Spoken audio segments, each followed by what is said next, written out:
Hey, I'm Blake, and I'm here to introduce you to the latest version of Equalify.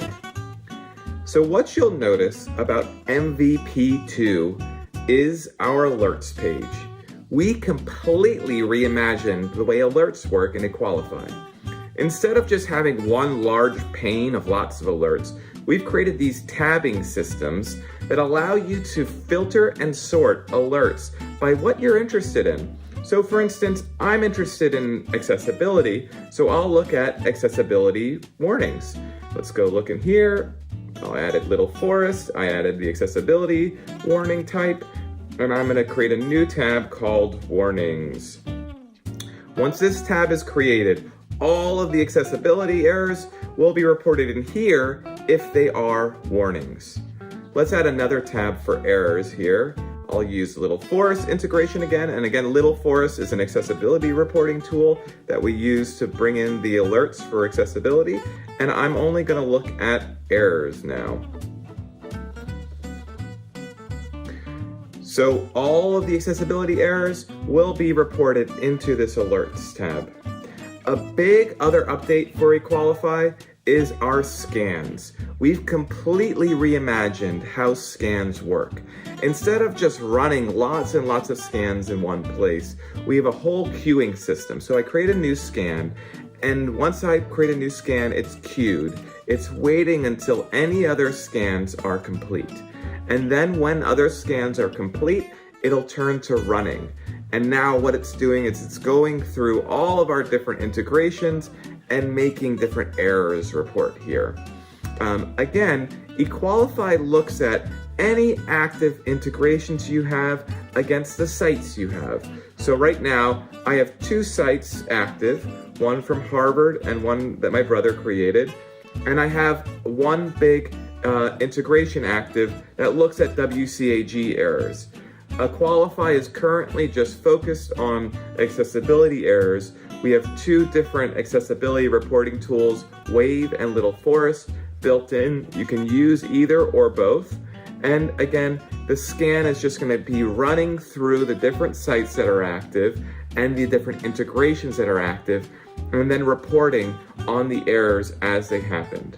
And as I promised, all the different errors are put into their own tab and warnings are put into a different tab. I can add a third tab for notices if I wanted. So let's just go and create a notices tab here, notices. And so this is reporting all the notices here.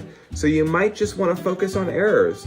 And so you will only look at the errors tab or only have an errors tab. I'll delete the notices tab so that we're only focused on errors. So right now we're only really focusing on errors here.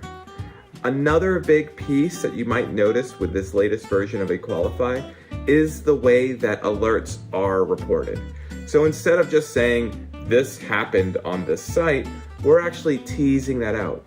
We're showing a message that has been reported along the error. So for instance, with this particular error, Harvard has some heading problems. And so we're showing the line of code that those problems are on, and we're talking a little bit about why that is a problem, and then giving the URL for this. As users fix these different errors, they can just click dismiss, and that will wipe away the error from Equalify. Again, it doesn't wipe it away for good, because you can always scan and re-report on those errors, but it will wipe it away for the time being. We really hope that this kind of new filtering system is a whole new area of innovation for Equalify. I can imagine a bunch of new types of filters. So for instance, we can just focus on heading filters or different type of accessibility errors that you might be interested, or different types of pages that you might want to focus on. The possibilities are truly limitless.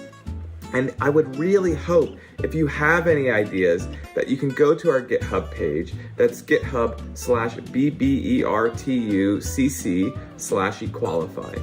On this page, you can put any issues or any new great ideas you have. We're really building the ideas into Equalify, so please let us know. On the GitHub page, you can also see how to install and use Equalify. If you don't want to go through kind of the more techie process of installing and using Equalify, you can also go to equalify.app. And if you go to equalify.app, you'll see that we have a try Equalify button.